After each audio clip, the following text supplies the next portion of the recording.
or a 2200 player, I think can be a GM.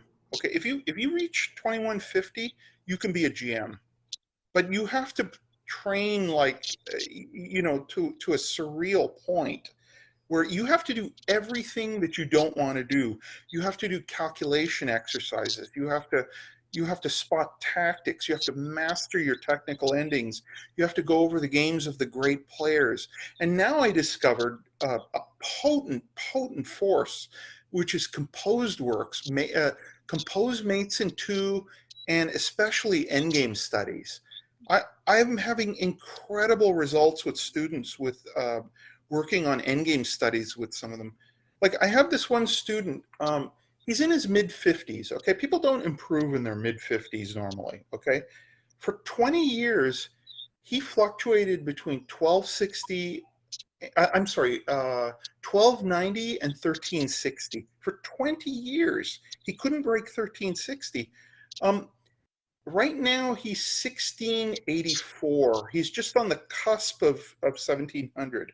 Okay, and that in 2019, I started him on endgame studies and composed mates in two, and he's just gotten better and better and better. And I have other students like that too. Okay, maybe not as dramatic as that, but I have a student like he hasn't played because of the pandemic, but he was about 1600 when the pandemic started. I think he's like maybe 1950 to 2000 right now, and all he does is studies. I think it's the like rocket fuel, and people don't realize it, but they should realize it. What do you think Ramesh did with Pragananda and Saran? He forced them to do endgame studies blindfold, like without moving the pieces in their heads. And Dvoretsky gave his students who were IMs and GMs Watawa studies.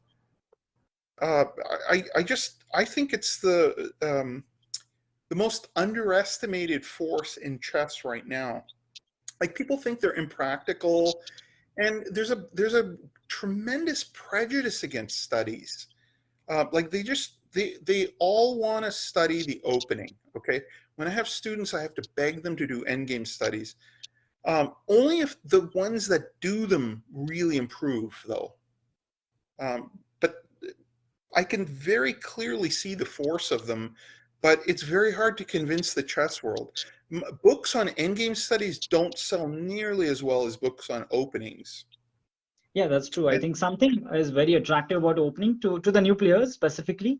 But because of your influence, I have started to play, started to train my student as well, at least in mating twos, because the amount of new patterns that you learn from this is simply incredible. I don't think simply solving tactical puzzles, yeah, you don't get to see so many patterns.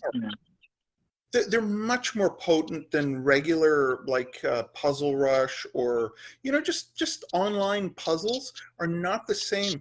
And the patterns of like Watawa, like oh my god, like I'm working on a book on Watawa with Karsten Hansen right now, and it's just mind-boggling. I've been playing chess since I was 8. I'm going to be 62 in a few months, okay? I've been playing chess for a long time, okay? And I swear there are patterns I've never seen before in my entire life in Watawa studies, okay? I mean, I look at this and I just go, what the hell? Just out of the blue patterns I've never seen. And I think the best technique is mates in two mixed with endgame studies. And I say this over and over and over. You don't need to solve the endgame studies. Nobody can solve them. I can't solve them. I can't solve Watawas. I mean, I can solve like 1 out of 4, Right. And I need like a half hour, It's impossible to solve them. Well, all you have to do is just try to solve them and then look up the answer. And then you get these new patterns in your mind. Like we put out that book on Smyslov's studies, And Right. Yeah. one guy gave it 2 stars. He said, this was advertised to help my tactics, help my calculation and my planning. It doesn't do any of that. They're too hard. And it's like you're missing the point, dude. You're missing the point. It does. You just don't realize it. You just go over it. Stop trying to solve them. See, perfectionists don't like to do studies because they hate to fail. Okay. And if you Right. do endgame studies, you're going to fail. For a club level player, you're going to fail 99.5% of the time with studies. Okay. You're going to fail like almost 100% of the time. That's not the point. Don't stop looking at it as if it's a competition. It's an exercise. What you do is you, like I say, you try only for a few minutes. Just take a guess even, and then look up the answer. And what's very valuable then is to try to do it again, like maybe a year later.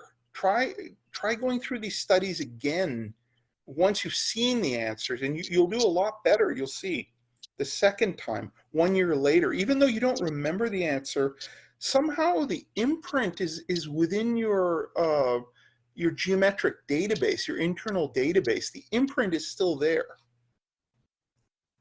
Yeah, I completely agree with you. I mean, simply the process of solving it is so, it teaches you so many things.